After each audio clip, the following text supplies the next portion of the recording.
One of the mistakes that a lot of online entrepreneurs and marketers make when it comes to growing their revenue online is they're always looking for tactics and gimmicks, meaning like, what's the latest trick, right? What is that little script that I could use? Or what's that one little tool? What's the plugin? Now, tactics are important in some cases, but very often what prevents you from growing your revenue online, they're not actually tactics, because tactics change all the time.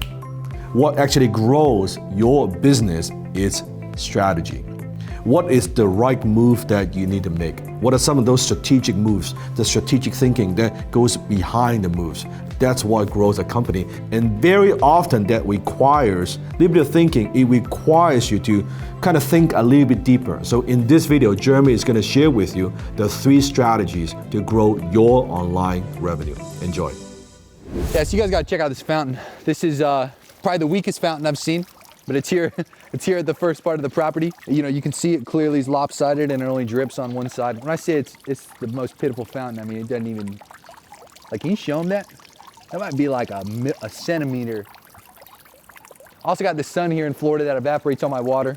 So I gotta fill this thing back up. And I figured, what's a better thing to make this worth something to do besides telling you how to make more revenue and increase the ability to get more customers online for what's working today while we do this, okay? There's a lot of things that you could do that make money online. And there's a lot of people who can give you advice on how to do these things, but you need to make sure that you're getting counsel. Counsel means it's coming from people who actually do it themselves. So I've ran a marketing agency now for almost the last 6 years, more than 5. The main businesses that we've helped hands-on ourselves are personal brands, like people who sell information products, authors, speakers, you know, those kind of personality types, get to 7 figures a month. We've done that 7 times. We've taken 42 people to 6 figures a month in that process. And we've consulted all different kinds of industries for what to do outside of like who we help ourselves. We spend several $100,000s a month.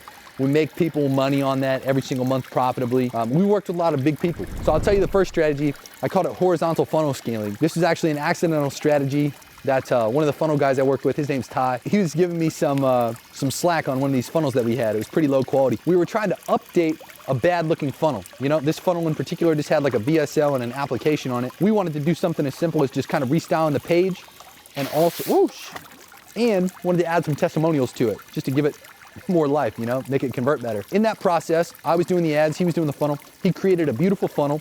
And when I went to relaunch the new funnel, I forgot to turn off the old one. This actually ended up benefiting the business because both funnels contributed to more daily applications coming in, which turned into more daily sales. Fast forward to today, that same client that I'm referencing in this case, they have 7 versions of an application funnel, all which are to produce applications and sales for the business on a $5,000 product, but there's 7 versions of that funnel now, all with just slight modifications in between. I've since taught this strategy to a couple thousand of my students who've paid me over the years, and we called it horizontal funnel scaling. We've seen it successful in e-commerce stores. Like, let's say you got a successful product page and you're selling an e-commerce product. You could duplicate that specific product page, make some minor changes to it, and run traffic to both. It's not necessarily an A/B test, because in an A/B test, you'd want to shut off the loser. Both should end up contributing sales profitably, and if that is happening, there's no need to shut down one version or the other.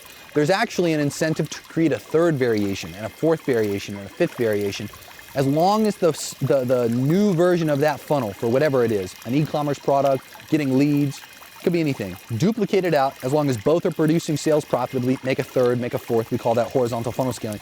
Such a simple and easy strategy, and you'd be surprised of how easy and high producing that specific strategy is. Another really good strategy. So a lot of the times we come into businesses and we're always shocked to hear that they had a lot of success and then that success seemed to dry up. And we usually try to initially find out, like, well, what were you doing that worked and what are you doing today? And a majority of the times, what did work for them, they just kind of stopped doing along the way.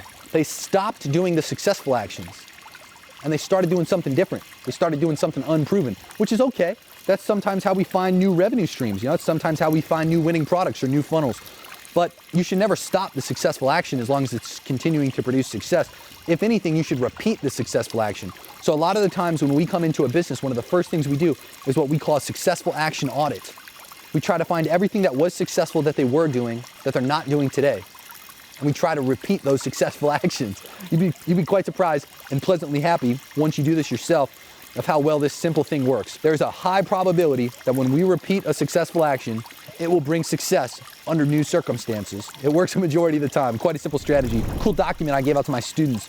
It's called the If This Then That document. It's like all these different digital marketing situations for when things are happening, like what to do based on those things happening. I'll give you an example of one of those on that specific sheet there. It's for when you have a lot of people going through the funnel, but you're not getting a lot of conversions. This is what you should do. As a good marketer, you want to be able to audit all steps of the funnel.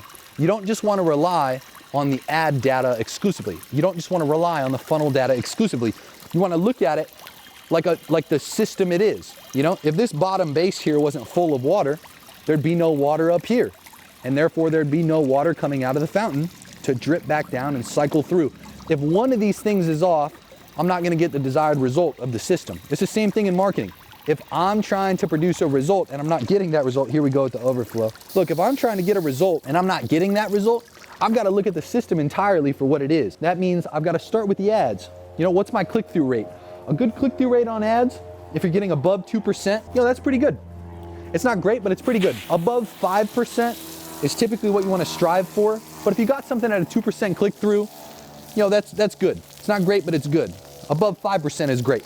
Anything below 2%, you should be rotating out your ad creatives every 72 hours until you get above a 2% click-through rate on those creatives that have been launched. Simple. Now, let's say you're getting people to the funnel, but you're not getting a lot of people to go from step 1 to step 2, whatever those steps might be for you. It's simple. You got to focus your attention as the marketer on the step that is constrained. We want to find the bottleneck in the funnel is what that's called. I guess we'll sit down on the front now and just kind of like chill. All right, so look, to be clear, like as a marketer, my focus is on the entirety of the funnel. I want to find the bottleneck in the funnel.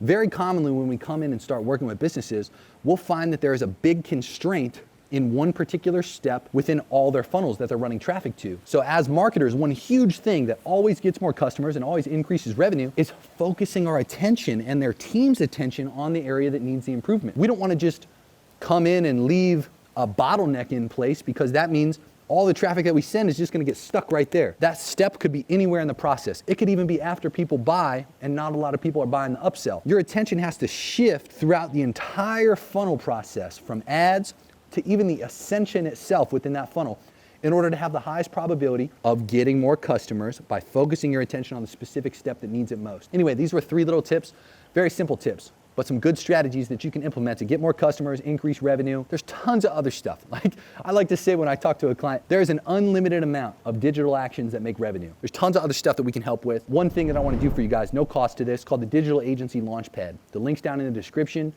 It's a preview of this full program that we have for agency owners and marketers. It's called HTA, High Ticket Agency. That's a paid program. A preview of that paid program, the Digital Agency LaunchPad. We cover some sales strategies. We cover some other things like this in this video, where I'm just teaching you ways to make more money for clients.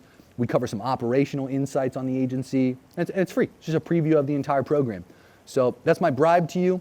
I'd love to be able to support you in full within the HTA program, but I'm happy to provide you as much value as I can up front. Drop some of your questions below inside of the chat here in the below this video in the comments. Let me know what you guys want insights on. Happy to help.